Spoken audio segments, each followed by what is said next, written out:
ministry, or call it testimony. It's multimedia extraordinary. It's not a cop-out or cash-in.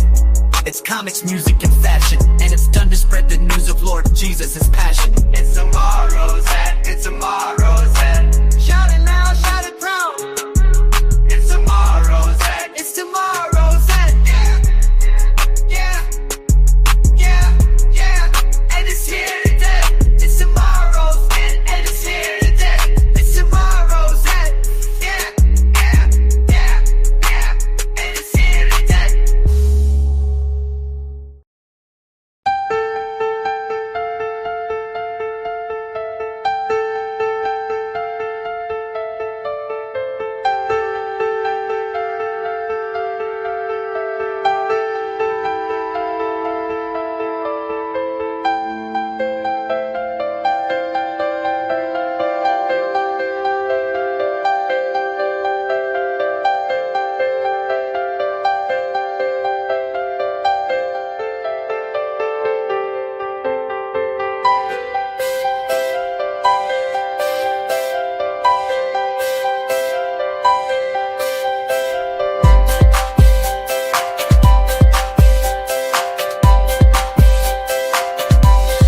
Critical blast logistics, getting it done, getting it there. Critical blast logistics, getting it done, getting it there. The world has touched down, a smile on your brow. Put a little madness in your life. If life's made you unashamed, comics are your estate. Put a little madness in your life.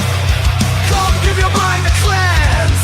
Tune in with pops and friends. Just turn on your Roku box and then put a little madness in your life. Put a little madness in your life. Yeah, yeah. Put a little madness in your life.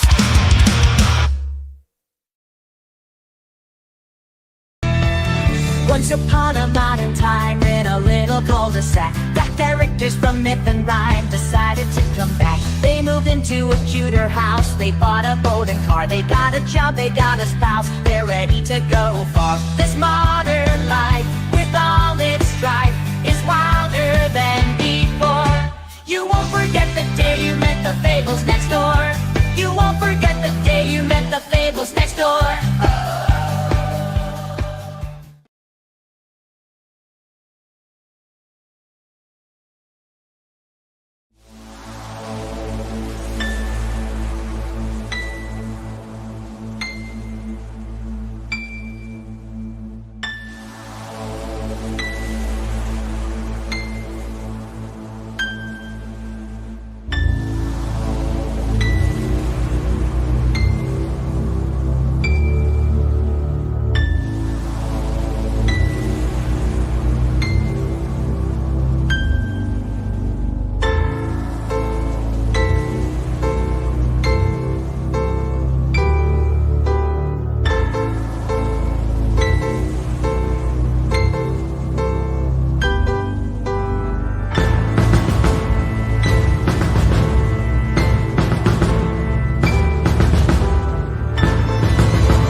It's a Critical Blast podcast with our special guest, Tomorrowz End. Tim.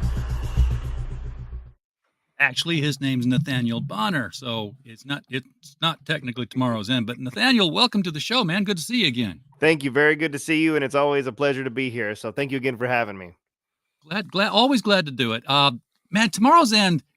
I watched that trailer. I'm like, if I was a pearl clutching 1950s June Cleaver Methodist seeing this, I'd be like, Lord help me, the devils have come to take our children. It's a very unique way to present the message you're putting out there. Oh no, it definitely is, and the whole point of it is also to get people to look deeper into things. Like the sad thing is sometimes people see something clean cut, and they see somebody in a suit and tie, and they see somebody, again, you got your short hair, you got your nice, trimmed goatee, you look all nice and stuff, but then inside, they're taking people's money, they're doing all these corrupt things behind the scenes. It's about getting people to look, what is the message of the gospel? Well, it is, if you actually read the Bible, there's plenty of war, there's plenty of things that are in there that are, if people really looked at it, you're like, whoa, that's a little different, that's a little strange, that's a little gnarly. But the cool thing about it is, if you look at it and you see what is truth, just because something looks good doesn't necessarily mean it's good. And just because something may look quote unquote bad doesn't necessarily mean it's bad either. It's about looking at the context and looking at the overall message of the content. Yeah, you can't learn a message about good if they can't show you what evil is and what it looks like. 100%. Yeah, you can't. Again, how do you do even a biblical play with Satan in it? Because he's probably going to look a little different. I said for years that they would never be able to do a movie about the life of Jesus with less than an R rating. And I was right. when the Passion of the Christ came out, I'm like, okay, you did it. Finally. Thank you. Could have been done in English. Didn't have to be that precise, but it didn't seem to pull any punches. We have folks in the chat here ready to watch what's going on here tonight. Mike Walters is out there, as I'll come by to like and drop the link to people. Glad to see you there. Wayne Klinkman is out there as well. Good to see you, Wayne. Glad you're here. Hope they're conversing amongst themselves now. But let's see here. What? Yeah, well, Mike, you were here the last time, but a lot of people aren't here every single time. So we have to always present as if it's the first time for the audience to see it. So in that spirit, Nathaniel, tell us, what is Tomorrow's End? Okay, I'll try to sum this up as quickly as I can, but also being as informative as I can. Okay, Tomorrow's End. It is we call it a Christian art multimedia project, or a CAMP, CAMP for short. I like it. Well, thank you. And the reason for that is we are a band. We release music. We've released 40 songs over the course of 4 albums. They're on all streaming platforms. And before anybody says, oh, here we go, here's the sales pitch. If people want physical copies or want to support us, of course, you can always buy the physical copies. But all this content is already available on tomorrowsend.com. You can listen to all 40 songs for free. You can listen to it. Tomorrowsend.com, go under the music tab. It'll have a picture that's specifically taken, because, again, this is an art project. So there's a picture specifically for each of the 40 songs. There's an explanation, there's the lyrics there, so people don't get twisted on what things mean or what they don't. But again, we're also in the live performances and stuff. Probably people can't see too well, but there we go. I don't know, but I got a scar right here. I had a neck fusion surgery just a little over a year ago, so I'm still healing up from that, but we will be getting back out on the road. We've been blessed to play in 22 states. That's part of what Tomorrow's End is. We're a live band. We record music, and we do it differently. We do it theatrically, obviously.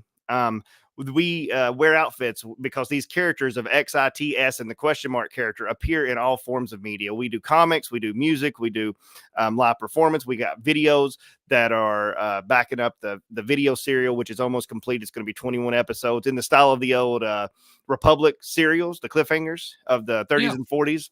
And that's about finished up. And so they appear in live action as well, but also they appear in comic books. The first 4 are released now, and we will have them available to read within the coming months, where they can read these online. Again, if people want to support us and purchase one, awesome. You can have a physical copy that way, but it will be available in either PDF form or just the pages where you scroll through the website and you can read them like that for free, because we're not in it for the money. We're literally here to try to get people to take a second look at Christ. And that's the whole point of all of this. And we'll get into some other stuff. Again, we've released a card game, and we're releasing a board game. Yeah. When I said multimedia project, I literally mean as much as possible, trying to put the message and put these characters through as many platforms as possible. So if you don't like music, cool. Maybe you'll like the game. Okay, if you don't like board games, maybe you like the card game. If you don't like that, we are working on a side to side. It's a side scroller in the style of like Super NES and Sega Genesis side scroller, which we'll probably talk about here in a little bit. And you have some video. I've got the video right here. I was watching this earlier. I was waiting to see who he was going to fight, but this is just demo. This is animation demo. Yeah, this is the just the bare bones of just the character walking. Again, the games take a while for development and stuff, but there will be he'll be fighting monsters and different things that represent sin and just different things that you fight in your life on the Christian walk. And whether you're Christian or not, you're going to face evil in your life. So we might not classify the same thing that the Bible classifies it as, but everybody fights evil. And if you again get into scripture and stuff, you'll find out exactly what God says is evil and what he says is not. But that's the video game. But we also we're working on with Pedro Caicedo. It's really, really cool animation. These are, again, rough drafts and are not the finished animations, but this is a cartoon that we're going to have. It's going to be about a 10-minute cartoon with 8 individual episodes, a little bit over a minute long. And they're going to tell an overarching story that will hopefully, again, show people if they don't like music or they don't like board games or they don't like comic books, maybe they like animation. We're going to, try that out. We even have, which I think you have it as the background for the whole interview, the action figures. These aren't for mass production and to sell. These are actually for stop motion, and we're going to have stop motion animated shorts that is hopefully going to, again, appeal to people if you don't like cartoons or if you don't like music or you don't like comics or you don't like live performance. But hey, you've got a thing for old Rankin and Bass stop motion animation. Maybe this will be something for you. And it's just trying to find all these different avenues and putting the Christian message in this and to show people what Christianity truly is. And the reason I say that is what it truly is, because so many people have the wrong idea of who Christ was, Jesus, or his Hebrew name, Yehoshua, Yeshua, however you want to say it. But a lot of people, they turn away a perfect Christ based on imperfect people and imperfect representations that they've seen in media, or they've seen in just people they meet that claim to be something, or they see it on TV, people stealing your money, whatever the case may be. So many people's got a bad taste in their mouth that they never truly open up the Bible to see what it's really about and what, good versus evil truly does look like. And so we're just trying to, I guess, mend that fence, so to speak, because can I give a quick thing of my journey and what led us to the Tomorrow's End concept? You can take all the time you want. Okay. Don't rush it, Well, thank you. Okay. Important stuff. Well, thank you. I'm 37 years old. And when I was 17, so 20 years ago, I was a senior in high school, thought I had my whole life ahead of me. I was not a Christian by any stretch of the imagination. I was actually, not only was I not a Christian, I was against it. Like pretty hardcore. Like I was just against it because I'd never seen anybody represent what they said they believe. I saw people like they would raise their hand to say they're a Christian so they could get out of class, so they could go cut school, so they could go on certain trips. But then they didn't live that lifestyle. Then I'd see their parents and they did the same thing, not necessarily cutting school, but using it as a crutch, not using it as a way of life. And I would see it even in ministers and pastors and preachers. And I had visited churches before, and people were one way when you walk through those church doors. But as soon as you walk outside, it's kind of like push you to the curb. And, they're all love and stuff when they're inside the pews, and you're sitting on the pews and they're in the congregation. But when you got into the real world, the streets, it was totally different. So I just hey, that's not for me. I don't want to be a hypocrite. I'm out of this. And anyway, Saturday Satans and Sunday Saints. Exactly. No, yeah, exactly. And sometimes just Sunday morning saints, because Sunday evening they're more, sometimes more vile than somebody who doesn't even identify as a Christian. I mean, some really crazy stuff I saw. And anyways, so what happened was I was a senior in high school. I thought I had my whole life ahead of me. I thought I was going to be a professional wrestler. I loved wrestling. I grew up loving wrestling, WWF and WCW, all that kind of stuff. And I was working out and stuff. And I had this big knot come up on my knee. And I was like, well, that's weird. Went to the doctor. They said, well, I guess this is just, you must have tore something. Have you fell? And I said, I always fall. So, I mean, when you're working out hard and trying to do it, you're going to sometimes fall. So I said, yes. They said, okay, don't worry about it. I go back a week later because it's kind of a little bit bigger. And they said, well, still don't worry about it. I guess that's just, must be really inflammation. So they gave me a shot and stuff. Go back a third week and it had tripled in size in my left knee. And they said, okay, this seems a little weird. They sent me for an MRI. And before the doctor is about 25 minutes away from our house, I went did the MRI for 45 minutes, go home. And again, I'm a senior in high school, so I got to take off class to go do this test. And I'm on my way home, like, man, I got a day off school today, because I had to go to the doctor. I'm good. I'm gonna get to have some, a good time tonight. As soon as I walk in, the house phone rings, and because they couldn't get me on the cell phone. And as soon as the house phone rings, they say, hey, this is a tumor. And they told my mom, they was like, hey, you're going to have to go to a bigger hospital that knows more what they're doing, where they deal with this stuff more regularly. And I had to drive 3.5 hours away, and we scheduled it for like the next week. I went and did a biopsy at UAB Hospital in Birmingham, Alabama. For anybody that doesn't know, I live in Tennessee, so it's about 3.5 hours away from where I live. I do the biopsy. They do it right there because they couldn't tell from the MRI if it's malignant or not. And what happens is we drive. It takes about 4.5 hours to get home because we stop to get something to eat. As soon as we pull in the driveway, it's like a movie. It's weird. As soon as we pull in the driveway, the phone rings, like my parents' cell phone, and the doctor starts talking to him, and he tells them it's malignant, it's cancerous, it's called osteosarcoma. A lot of people don't live from this. Your son may not live from this. We're going to have to tackle this like quick and head on. And so they go into their bedroom because they're devastated. My brother kind of goes in his bedroom, and the other person that went with us was my grandmother. And me and her sit in the living room on the couch. And I'm just sitting there, and I'm like, kind of flashing before your eyes. I'm 17. I didn't ever see this much hospital stuff except like, when you're watching X-Men and seeing Wolverine get scanned or something. Like, I just had never been around that kind of stuff. And so I'm sitting here kind of just thinking, and all of a sudden, my grandmother starts talking to me about like Christ and stuff. And I was like, so if I, truly repent and I ask for forgiveness and I accept, him, I'll be forgiven for my previous life, and I can follow him from this day forward. And she says, yes. And she led me to Christ, and we prayed together, and I accepted Christ then, because what I realized in those moments of, your mortality coming to you, even at 17, I realized I was judging a perfect Christ based on imperfect people. Just because somebody that says they're a Christian, punches you in the nose, steals your money, hijacks your car, whatever, that isn't a representation of Christ. It's a bad representation of a person. And it just really dawned on me at 17. And so I made the, kind of the pledge at that moment. Hey, if I'm going to do this, I'm going to get into the word. I'm going to figure out what it says, and I'm going to do my best to not be a stumbling block to others or turn people away. So that's kind of where the genesis of all this stuff started. So I dedicated my life then, went through 2 years of chemotherapy and surgery. I got a rod in my leg where they took out the tumor in the bone. It's called a tumor replacement. And again, they said, hey, this might come back soon. This might come back. And here I am, 37, 20 years cancer-free. And I'll praise to God about that. It's nothing I did. It's all God. And the really cool thing about that is I've had struggles and trials since then. And people say, well, that's cool. Why is that cool? Because it shows that, God's not a genie. It isn't just he gives you your wish and then you're done. You're going to have trials. You're going to have struggles, and going through those trials and struggles, it's kind of like working out in a way. When you build up muscle, you got to break down the muscle for it to build. Same thing with human beings and in your Christian walk. Sometimes you have to be broke down before you can be built up, and you can't ever be healed if you've never been sick.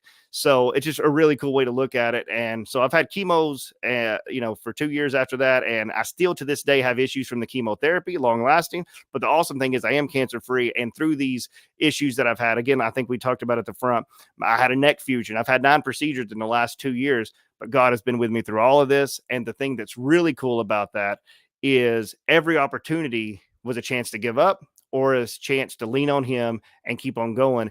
And I chose to keep on going, not because I'm good, but because he is. And it gives you chances to witness to people. The thing is, when you're going through something, remember, you're not just being strong for you. You're also being a witness. If you're a Christian and stuff, you're being a witness to others, and how you deal with things, how you go through things, and how you react sometimes shows your true walk. Anybody can be praising God when everything's hunky dory, and you're just cashing the checks and driving in your convertible and having an awesome time. But when you're praising him from the hospital bed, when you're praising him through your trials, whether you're going through divorce, financial difficulties, whatever your case may be, health issues like I have, whatever, if you're praising God through that, it really speaks volumes, and it shows people a better way. And the roundabout right way of telling all of these things is to mention, this is why Tomorrow's End exists. Without those transformative experiences, Tomorrow's End wouldn't exist. It literally means it's asking a question: are you ready for tomorrow's end? Which means, are you ready to die? Are you ready to meet Christ? Later on, because everybody meets him. And are you ready? Are you ready for tomorrow's end? So it's taken that question and that concept, and it started out as a band, and it started out as live performances, and we realized very quickly we live in a generation that is very, and this isn't like, I'm not saying people younger than us, I'm saying our age and older and younger, we just live in a culture that is very that is bored very quickly. And most people don't just like to read. Most people don't even like to even watch something more than maybe 20, 30 minutes, unless it's something they're super into. Like if you find somebody that loves movies and fantasy, they'll sit through a director's 4-hour cut of Lord of the Rings or the Snyder cut or something. Yeah, But I talked with a guy who was a psychologist. He was a game designer before that, before he went into neuropsychology. He's the guy who designed the his name's Howard something, and I'm gonna forget his last name. He designed the ET game for Atari. He was okay, cool. programmers at there. But he said, the psychology of people today is that if they turn on their Netflix and they say, oh look, there's a 3-hour movie. No, I don't have the patience to sit for that 3-hour movie. But they'll flip over and see something that's like a series of 20-minute episodes and spend 7 hours just binging the entire thing instead of watching the 3-hour movie. No, you're 100% correct. That's why we have, again, that's why we've released 40 different songs within the music department of all this project, is because there's varying styles. It's all rock. You have soft rock, hard rock, heavy metal, even some like even acoustic stuff, because hopefully something from those songs, whether you don't have to like all of them. I never tell anybody, hey, you need to listen to all 40. You need to listen, play the board game. You need to watch all these cartoons. You need to do all this stuff. No, it's an option. And if this ain't your, bag, try something else, but it's about trying to put the same message within all these different art forms. And what I was saying, and like you were just saying about people's attention span, it's about also some people, are more visual people. I'm actually that way. If I see something and hear it, I can understand it so much better. If you're reading something to me, or you read to me like a PowerPoint presentation with some images, I'm like, I'm right there with you. Sometimes if you just read it, I'm like, what'd you say again? So it's about giving visual imagery to this. Even if you look at, like, again, going back to the Bible, and you see Christ's parables, like of the 10 virgins, or, the rich man and Lazarus, all these different parables and stuff that are in scripture, they're imagery. And sometimes if you see that imagery, it is super powerful as opposed to just hearing it. Most people don't understand, but the Bible was wrote in Hebrew. It's a visual language where each letter actually means something. So we're trying to figure out how can you put it with imagery, and how can you do it. So all this thing is one humongous allegory or parable. We have to my right over here is the X character. People, probably at first think, well, what is this? This is just obviously some weird stuff. Well, yeah, it is a little weird, but hopefully it makes you think. That's the whole point of all this. So we have the X character. He has something over his mouth. It's a mask. A lot of people say that's a COVID mask. It's a motorcycle mask, or like a ninja mask. Now, yes, because of the pandemic, it's identified as a COVID mask, but it wasn't that when we started. Symbols change. they do, but he's got an X over his mouth, and it's supposed to represent that character. Is we live in a world that doesn't always want you to speak the truth or talk about Christ or anything, but you can, you can overcome that. We've all been that at one stage in our life, but you can overcome that. The next character is played by my wife when we go out and do like live action stuff. It's the eye character, and something over her eyes. And it's saying we live in a world that doesn't want you to always see things. And sometimes we've even shut our own eyes to not see things that we probably, could have opened them for. Same thing with this character right here. Sorry, I'm trying to point backwards, but it's the T character. It's the one I play when we do the live action stuff. And it's got a bandana over the ears saying we live in a world that doesn't want you to hear about certain things or others to hear about it, but be a shining light. So it's a T or a cross on the face. You can be a shining light through these things. Then we have the S character. It's like kind of like a Phantom of the Opera mask. And he's got the letter S painted on the mask, and it's saying, don't be two-faced. We've all been two-faced. If we're honest about it, most of us have probably at some point preached something that we didn't necessarily live up to, and kind of probably done people wrong, but it's taking ownership of that and saying, you know what, I'm going to do better not to do that anymore though. And it all ends up with this character over here. There we go. The question mark character. And it's just an abstract mask. He's like in a full bodysuit. He's quite the character to see in person. So if you come see us, usually that's sometimes the person people talk to, is because it is so weird. But it's the embodiment of these characters together, and saying, what choice will you make? He's got a question mark. We call him Q, but it's saying, what choice will you make? So if you put them together, you have X, I, T, S, and question mark. It's another way to spell exits. There are two exits in the end, life and death, Christ or not Christ. What will you choose? So it's really trying to take these characters and that concept and put them into all these different forms. Again, from the comic, and there's so many things we're working on. Like there's 4 comics out right now, but there's going to be 12 comics, and they're all double sized, some of them even almost 100 pages. So they're pretty big. Wow. They're pretty big comics with varying people doing things. And we're even going to have a like prestige format graphic novel, not a trade paperback. That'll be the collected edition. Sometimes people, they misunderstand graphic novel and trade paperback. A graphic novel, all trade paperbacks can sometimes be classified as a graphic novel, but a graphic novel standalone is, a story that is specifically just for that graphic novel. And we're doing that as well soon. So that's kind of in a nutshell, by the way, if I, made a roundabout way of saying all that, but that's what Tomorrow's End in the simplest form that I can make it truly is. And it can look like, where's your focus, guys? Are you a game company, or are you a comic company, or are you a musician team? But you've tied it all together. So like everything from, and you can see this on the website, folks, which is, by the way, the link right below the video. Just click it. You'll go to tomorrowsend.com, where you can see all the free music videos right there. You can order the board game if you want to do that, and the comics, or you can read the comics. But you've tied everything together. If you played the board game and then you listen to the music, you're like, oh, I get this thing from the board game now. It's hearing the music. Or if you read the comic, you're like, oh, they sang about this in the videos that I was watching there. No, 100%. And the cool thing is you can just sample any of it, or one thing of all of it. And the cool thing is you still get a message. If you read it all and you listen to it all and you sample it all, you're going to get even a clearer picture and a fuller picture, but it's still a complete story. Like, so if you just watch the videos, you'll get a complete story. If you just read the comics, you'll get a complete story. If you just play the game, same thing, complete story. Cartoon and the video game later on, it's going to be a complete story. But if you do sample all of it, if all of these things are your, milieu, as they say, then you can actually, again, it's going to give you even a clearer picture, because there's sometimes small variations of themes that will kind of be turned a little bit, and you see how turning something even the slightest amount, the reflection is so different, if you look at it that way. So the hope for this is just that there's something for everybody. So whether you like comics, music, games, whatever the case may be, we're even going to be, showcasing some other stuff. We're going to be at Connooga this upcoming weekend, Friday, Saturday, and Sunday, February 23rd to the 25th at the Chattanooga Convention Center. And we're going to be, showcasing some stuff that will be debuting there. That's even other projects, and that I hope people is going to really dig. And so if you're in the area and you go to that con, come by our table. We'll talk with you. We'll explain what we are. We'll give you some free stuff. That's it. Like I've said before, we're not after your money. Again, if you want to help us because you like it and you want to support us, awesome. Please do it. It'll definitely be appreciated. But we're not after your money. We are after your, I guess, mind to think. We're just trying to open up your mind to think. Maybe I saw The Matrix too much as a kid, but it's about seeing the world differently than maybe how you previously viewed it. And if you look at it through the lens of Scripture, it changes so many things. It changes what you even think, who you even think Christ is. And it's just something that we're, I'm very passionate about, because again, I used to be against Christianity like you wouldn't believe.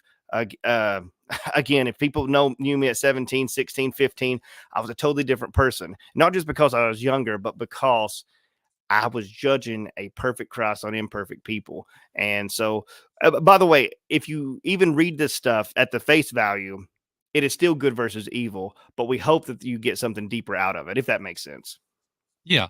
So Nathaniel, you talked about, your conversion to Christianity. It's one thing to accept it, and it's another thing to answer a calling to ministry, which is what, all of this is truly.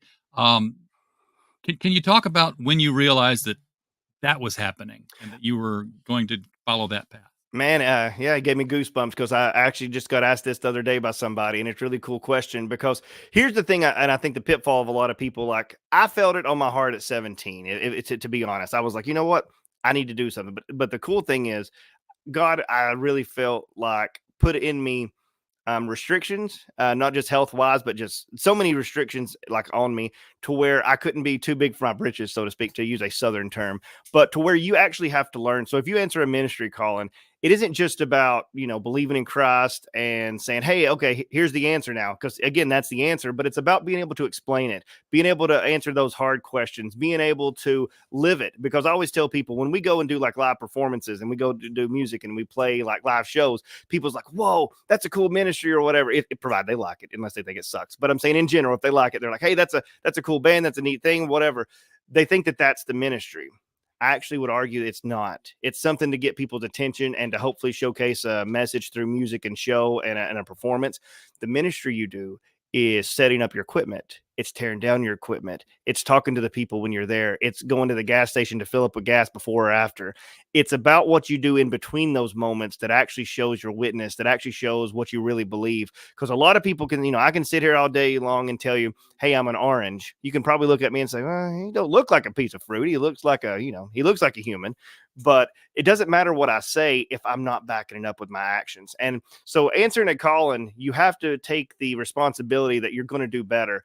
Kind of like, that's why it's always on the news whenever police officers they abuse their power, or senators or presidents or whatever. If anybody in any type of leadership or power does something wrong, it's always made a big thing, and it's because they have a bigger responsibility. So if you're claiming to be a Christian or in ministry, you should be answering that calling by stepping up. Doesn't mean you're going to be perfect. Nobody's perfect, but it's about realizing that you can't make your even ministry an idol. Like, again, I'm, a big fan of this Tomorrow's End stuff. I spent my life trying to, dedicated to trying to put in as many different art forms that, that I can. But if the time comes to help somebody or burn every copy, it's time to, set it ablaze. It's about helping people and showing people. And like I said, it's those in between moments. And I think sometimes people can really, miss that out. They think it's about their awesome performance, or they think it's about that awesome work of art, which again, that helps. It's cool, but that can't be the end game, so to speak. It has to be the in-between moments when you're talking to people, showcasing stuff to people. Otherwise the other stuff doesn't mean anything. Right. So, we talked before the show, you were out for a while for, the neck surgery and everything that took you out of commission. How long has it been since you've actually gone and done shows, done the music shows, not just the conventions, but yeah, music shows right before COVID. Then my neck, it was broke. It was broke from 2016 or into 2015 to 2022. Like, not broke like where you can't walk, but like where it just broke and needed fixed. But we did ministry, went to 22 different states, New York City, Detroit, a lot of cool stories. If anybody wants to write me in the chat, there's always quite a bit of stories with those, adventures and trips. But the thing that I guess happened was my health kind of declined, as well as COVID happened. So then hospitals wouldn't even do a surgery. Like, they was like real weird in Tennessee where we are. So they was making sure that they had no COVID patients for that even treat you. So it was a different scenario. But we're hoping 2024, later this year, or at the very latest, it'll be 2025. Because the thing now is, and which I would actually like to encourage anybody that's watching this right now. Don't let your circumstances or your situation stop you from doing what you feel God's calling you to do. Because again, I was going through a neck surgery. I was going through all these different things. And that's when the comic came about. We was just literally a band that did live shows and stuff. Maybe a weird looking band, it looks like they should be just in the theater troupe. But that's what we did. We was just really a band. But through that situation, we got to branch out to comics, to games, and to, again, to be able to do this cartoon and this even video game. So try not to ever, stay in your circumstances. Look for opportunities where you can be used, elsewhere. And, that's what's happened with us. And we're just hoping that either by the end of this year or early next year, we will be getting to roll everything out. Everything will be complete. The cartoon, the side-to-side scroller video game, all 12 comics will be finished, the graphic novel, to where when we go out, it'll be more of a movement as opposed to, well, band or this project, it puts out stuff once every 3 months or 4 months. We're wanting to be continuous, and that's why we're kind of just waiting on all these projects to sync up to finish, and then it's I Yeah, guess. because you got 4 comics already, and if you're Yes. gonna have 12 by the end of the year? That's the goal, yes. 12 Wow. comics, graphic novel, and all these other projects complete, the cartoon, the video game, and hopefully some of the stop motion, if not all of it.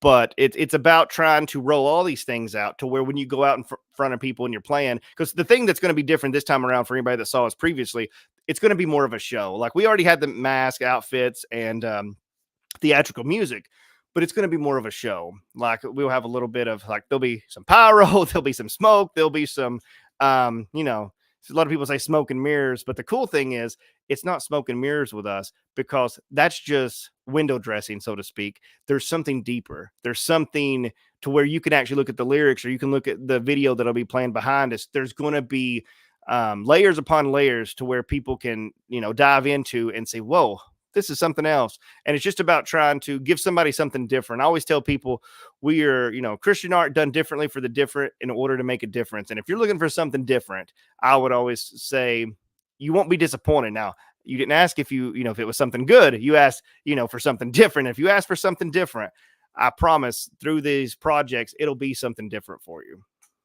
Absolutely. So, looking at the other projects you've got here, we'll start with the animation coming up here. Again, Pedro Ang, Pedro Caicedo. We know him as the guy who does Tropical Magics and shows up on Nerd Bacon all the time with Luke Stone to talk about comics. He's been working on these animations for you guys for almost a year now, maybe a little over actually. Yeah, Um, about 13 months. Yeah.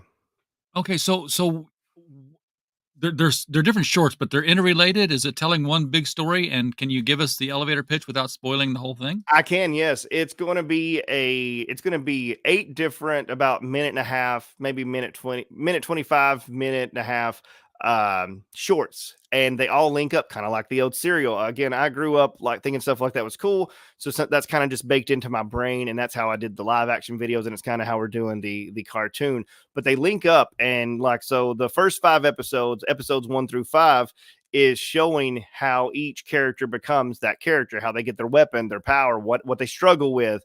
And it's, you're boiling that down to about a minute and a half of animation. And the equivalent of it, and again, I'm not saying it's the same quality. I'd never put our stuff on the same quality as Star Wars or anything like that. But if you remember the old Samurai Jack cartoon, when that creator did the Clone Wars, like, early Yeah. 2000s, not where they had the like 2-minute or 3-minute shorts, and they kind of connected. It's really in that vein, is the closest thing I can explain to it. It's really just trying to introduce these characters, show them come together, then show them fight the big bad, and what that really looks like, what that means. And also, it's really more of an introduction than any of the stuff we do to what Tomorrow's End is. And then there's an episode 0 that's the backstory that Pedro's doing right now, doing a fantastic job, and he thinks really is really, really cool. And when people like they start that cartoon, or they even open up the comic to show people that this is allegory, this is a parable, it starts off in a snow globe. And the reason for that is to show this is not, Earth. This is not Chicago, New York. This is Yeah. not any place. It is literally we call it Everywin. It's just where all time and space, coalesce, and it's taking place in a fantasy realm. Anyways, Pedro's doing some really awesome animations, and again, I still appreciate, because you're the one that hooked me up with this guy, and he's an awesome animator, been a really cool friend, and I'm excited for people to finally see it, because I didn't want to release it. These animations take a while. I did not want to release it until it was ready, until they're all done, so we can release them once a week. So for 8 weeks in a row, when it's finally done here within a month or two, we're going to Yeah. be releasing one a week, and then they'll be able to watch it all together. And of course, what we were looking at, folks, is called animatics. That's not the animation. That's it's sort of like the thumbnails of a comic book, if you're familiar with that industry there. Of course, Mike Walters in the chat is one of our resident animation super fans, and he's remembering other animation things like Superbook and Flying House, and was curious if you're familiar with them and what your thoughts were on those, if you remember them. I actually do know what Superbook was, and yeah, I thought it was really cool. And I think anytime that you're trying to put, a really cool message into different art through parable, whatever the case, I think it's powerful messages. Like, for example, I think people sometimes they sell short art in general. I think people think, they use the term artsy fartsy, whatever. That stuff don't matter, or everything's disposable, or I just watch TV while I eat and then I don't think about it again. You'd be surprised how much art can impact anything. I've seen people that are some of the most like they just throw their trash everywhere, do all these different things. They go see something about recycling. They're coming out like, whoa, I'm going to have to start recycling. And these are people that they hated it and they thought it was the stupidest thing in the world. By the way, I'm not on a soapbox about recycling. I'm just saying I've seen people change over something simple as recycling. I've seen people change over to, if they see a video of anything. And so to use art I think all the good art means something. I know some people say, well, it's in the eye of the beholder or whatever. If you've got a vision, and especially if you feel that, God's, gave you something, or you're trying your best to use your talent to, I guess, reach others. I think that's the power of art, because I don't think it's just, disposable. I know we live in a time where everything's disposable and it's just on to the next thing, but true art stands the test of time. And it's about taking pride in that and making sure that you're doing your best. And I really think, art can sometimes, with the right message, can really impact more people than you'd ever know. Also, we've got the animation here. We saw it earlier for the side scroller. Where is that going to be? Is that going to be a download? Is that going to be something you play online with your just logging into the website? No, awesome. Very good question. And by the way, there will be villains. There's going to be more than just the T character walking. It's going to have all 5 characters, and then they coalesce and they transform together into the bride character, and they'll have that big, massive battle as well. But you'll be fighting monsters and these jesters. If you're familiar with anything Tomorrow's End, you know that it's very circus themed and stuff. There's jesters, clowns, all these different things, and monsters. It's kind of universal, old school horror stuff meets the circus meets Sin City look with the black, red, white, and gray tones, which we'll talk about that in a moment. But everything means something. That's another thing.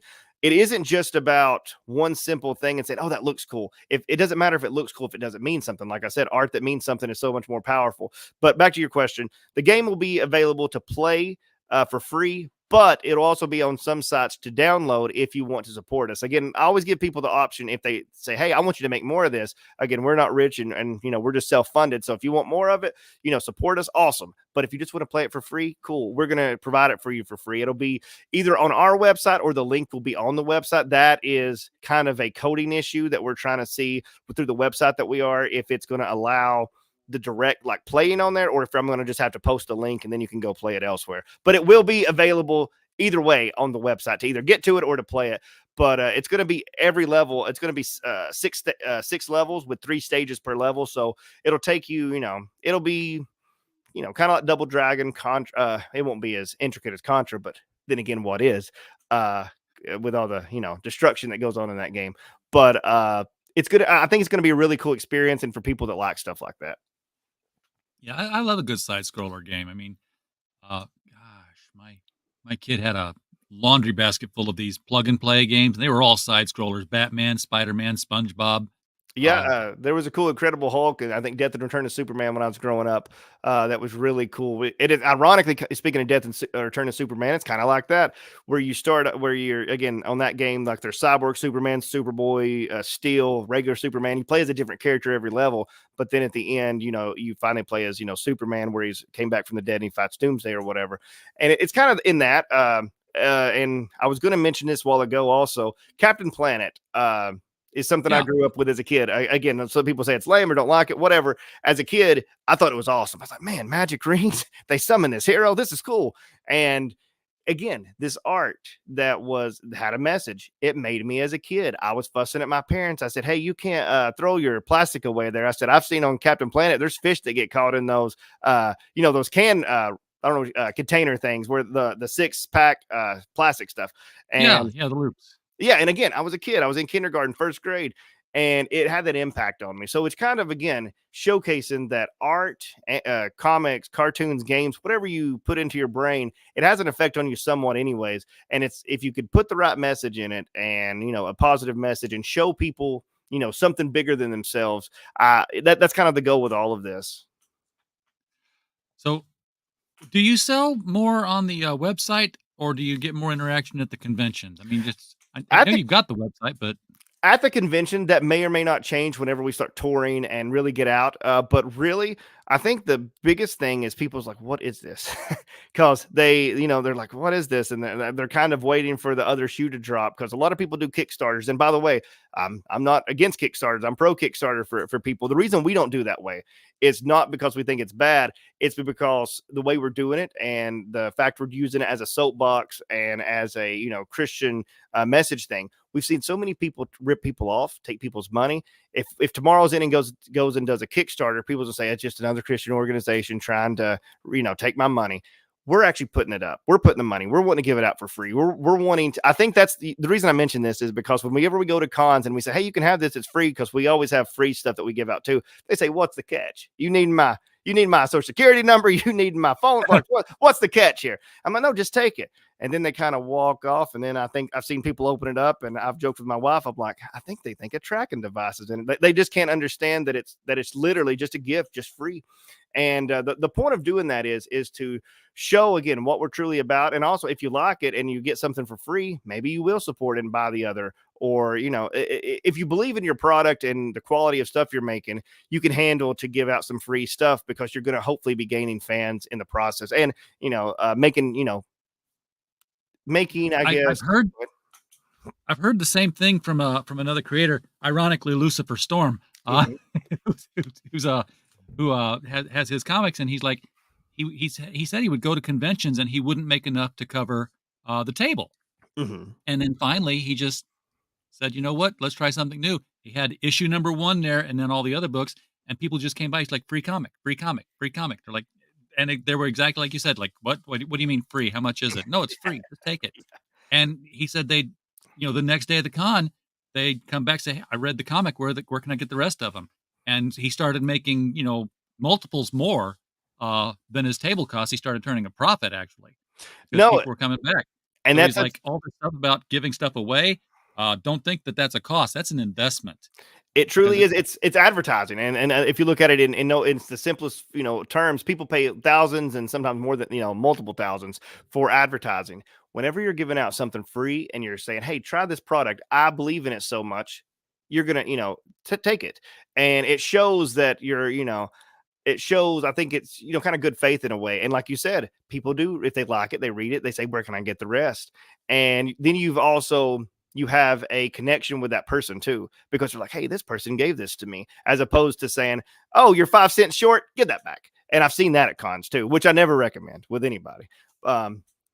But seriously, if you believe in your product and you're doing the best you can with your product, sometimes you have to put yourself out there. And again, you have to be like, one time gave something out, and because they didn't realize it was Christian at first, which it's plastered all over everything. I wear a cross of T on my face whenever we go out, and I even told it to them, but I guess they was distracted. They rip it up and stuff, and that's cool, because if we were not there to just, again, make fans, we're there to hopefully make disciples. And that's really what we're there for. So again, it isn't going to hurt my feelings if you don't like me, if you don't like the project. I'm just there to try my best to represent Christ and, show a different way to get into the word. Okay. So let's go to some success stories then. Has anybody, and hopefully it's a bunch, but has anybody come back and said, I'm a Christian because you?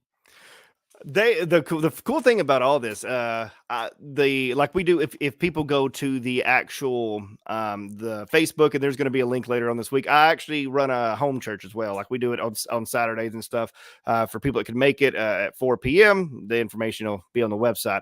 But we do it through Zoom for anybody. We have people from Oklahoma, from Indiana, from all these different places. Again, I live in Tennessee, and we just read the Bible and do stuff. And so the reason I mention this is because I wouldn't say it's the art or anything specifically. It's the way the art was presented, to where people's like, hey, I'm going to try this out. I'm going to check this out.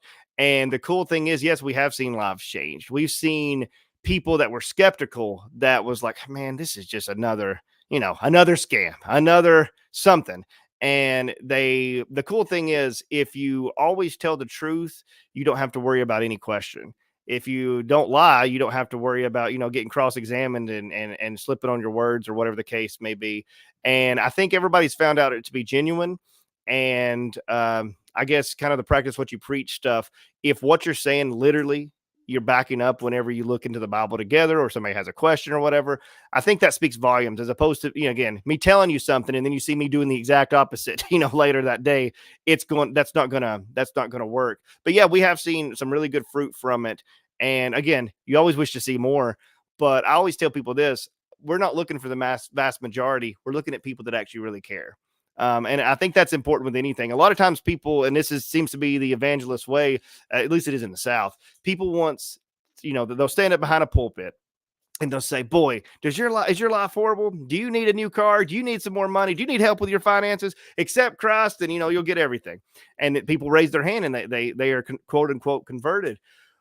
First of all, that's a distortion of the gospel, and that's not really how it works. And whenever you become a Christian, usually your life gets pretty hectic and troublesome for a while. You're going to have trials and stuff, but that's a cool thing. You can make it through those trials because of Christ.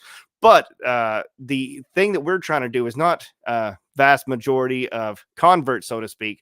It's about showing people truly what the gospel is. And then, I would rather have 5 very, very true people that actually care than 150 or 500 people that are just there to feel better about themselves. It isn't to feel better about yourself. It's because you need something else and the goodness of Christ, if that makes sense. Absolutely. Want to remind everybody before we close out at the top of the hour here, Mike Walters will be starting up his show, The Mic Stand. Encourage people to go over there, like, share, and subscribe if you're not already. For the nightly niche news, everything in comics, manga, anime, and professional wrestling. I keep saying I don't know how they all go together, but Mike insists they do, and the audience is there to back him up. So, and then of course on Friday nights, like this coming Friday, Mike does the comic book historic retrospective. I don't know; those words are all there somewhere in some order, where we go back to the golden age, and we've been starting from the beginning of comics. And we're reading them out loud with voices and sound effects, and it's just like radio theater with pictures. It's a lot of fun. I guest on there sometimes. I think I'm guesting. Nope, not this Friday, but coming up soon. I'll be there one of these Fridays, doing my announcer voice. So follow the link in his chat there. Go over there and give him a subscribe if you're not subscribed already. Nathaniel. I'm trying to think. You've got all the bases covered in media, but there's got to be something that you haven't stepped into yet. I would like. Oh, go ahead. And what is it that you haven't gone to, and are you thinking about it?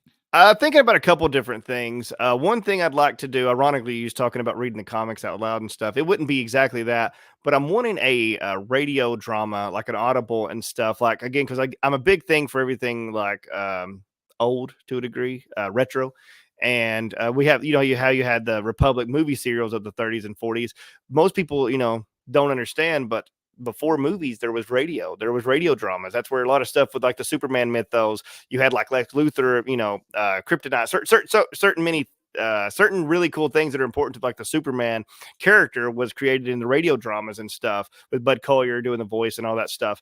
And so I'd like to eventually, if God permits and there's a way to do like a radio drama, to do that. I think that'd be really cool. Don't exactly know what it'd look like at the moment, but I'd like to do that. And maybe one day we could even get into some sort of theater and like a play. Again, I don't know. You just asked, and that's things off the top of my head that I would like to eventually. I think it'd be really cool. Again, it's just diversifying and putting the message, putting these characters, and asking people, are these characters, is the story strong enough to be in these different mediums? And hopefully when people sample it, they'll be like, hey, this ain't too bad. Again, one of the best compliments I ever got from somebody, and it was because it was a teenager. And sometimes I remember how I was as a teenager. This guy read it and he said, you know what? It don't suck.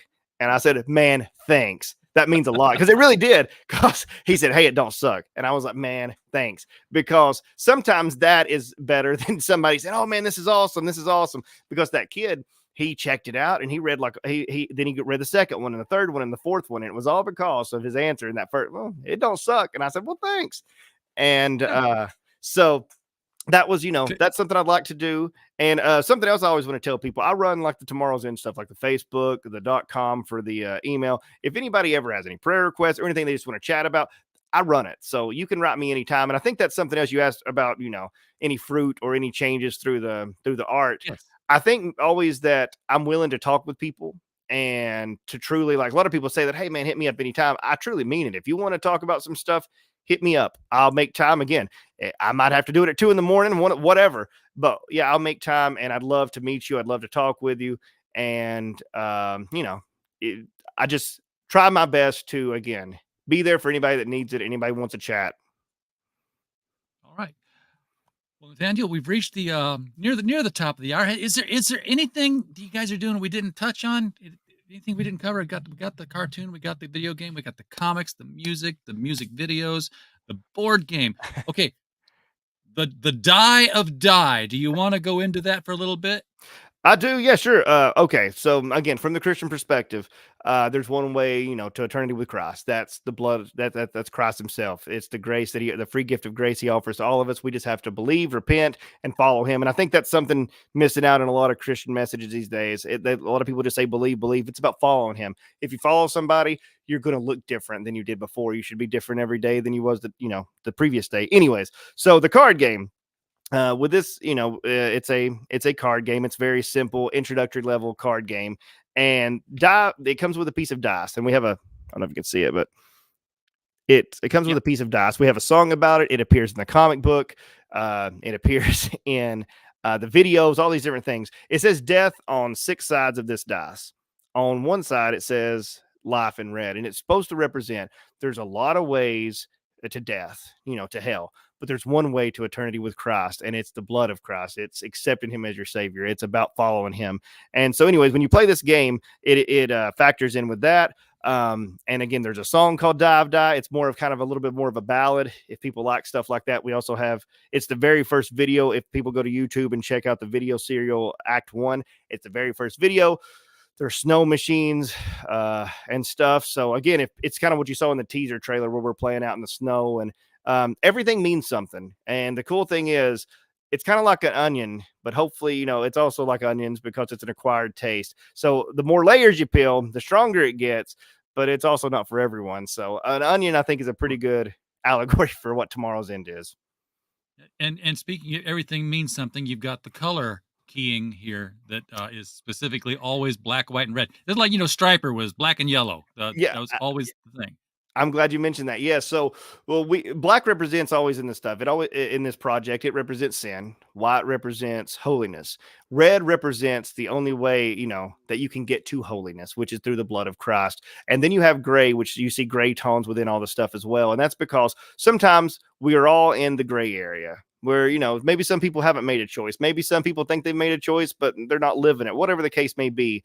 It's all means something. So again, it's about, we all start out, in the black, so to speak. We all start out dead in our sins. We all start out in that way.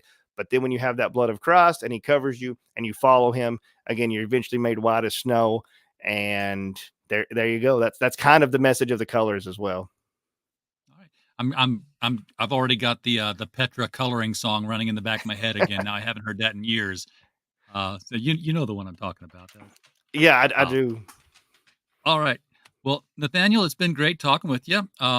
Folks, tomorrowsend.com. It's with a Z, just like you see on the screen. Link is right below there. Feel free to hit that anytime and read some free comics, listen to some free music. And then, if you want to listen to it in your car later on, say, you know what, just go ahead and send me the file or the disc or however you want to get it transmitted. You're going to be at Chattanooga convention. I forget the. Yeah, Connuga this weekend, Friday, Saturday, Sunday, February 23rd, 24th, 25th. If you're in the area and you're going, please come by our table. See if we, see if we practice what we preach. Always challenge people. Hey, I'm never going to get offended if you're like, hey, I just come to see if you was really about what you said. Awesome. Give me a challenge. Please come by. Get you out here to get you out here to Northwest Arkansas Con or Bentonville Con. One of those. If you guys go anywhere other than Chattanooga. Actually, no, yeah, we do. And actually, I will probably be writing you after this because I think that would be awesome. And it'd be awesome to meet in person too. You've always been so nice and letting me come on here. I appreciate that very much so, because some people with the stigma of just what we do, they're like, it's weird. Sometimes for the Christian places, it's too weird. And sometimes for the unchristian places, it's too Christian. So again, so we're in this gray area, again, the gray area with the colors. But I've always been, in that uncomfortable area where I talk to, Todd Agnew's My Jesus is kind of where I sat with my music jam. It's like, yeah, can I sing that one in church? Well, I don't know about that one. But I appreciate you having me on here, and I appreciate again you allowing me the platform to speak and give testimony and exactly what Tomorrow's End is. But yeah, we'd love to come, and I will be writing you about those, because Arkansas, it's one again, I told you about at the top of the hour, we've been to 22 states and got to perform and stuff. Arkansas is one we haven't been to, so that would be awesome. Well, we're just next door, so come on over. All right, hang on after the show here. I want to talk to you.